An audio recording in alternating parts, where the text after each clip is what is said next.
যার অন্তরে জাররা পরিমাণ অহংকারের ছিটে ফোঁটা থাকে সে আল্লাহর জান্নাতে ঢুকতে পারবে। আল্লাহর জান্নাতে ঢুকবে বিনয়ীরা।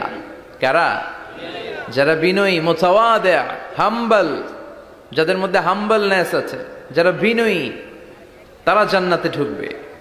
তো সাইয়েদনা আদম আলাইহিস সালাম বিনয়ের পরিচয় দিলেন, কিন্তু শয়তানকে আল্লাহ বললেন উসজুদু। শয়তানকে বললেন শয়তান সেজদা দাও। ফেরেশতাদেরকে যখন অর্ডার করেছে সেজদা দাও, শয়তান বলল আল্লাহ আমি সেজদা দিব না। অহংকার করলো, সে নিজে নিজে উপরে উঠতে চাইলো। সে বলল খলাকতানি মিন নার ওয়া খলাকতাহু মিন তিন। আপনি আমাকে বানিয়েছেন আগুন দিয়ে, আগুনের ধর্ম উপরের দিকে ওঠা। আগুন জ্বালিয়ে দিলে লেলিহান শিখা কই যায়?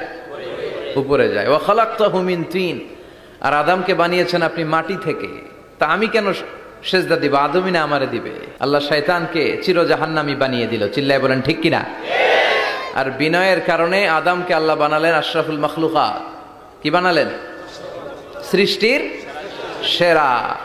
এজন্য নূরের ফেরেশতারাও সাইয়েদনা আদমকে সেজদা দিতে বাধ্য হয়েছে। চিল্লায় বলেন ঠিক কিনা? এজন্য আমরা যেন বিনয়ী হই, আমরা যেন নিজেকে ছোট মনে করি। আপনি নিজেকে ছোট মনে করলে আল্লাহ আপনাকে বড় বানায় দিবে। আর যদি নিজেই নিজেকে বলেন আমি বড় আল্লামা, আমি সব জানি, তাহলে আল্লাহ বলবে তোর স্থান হচ্ছে সবচাইতে নিচে। ঠিক কিনা?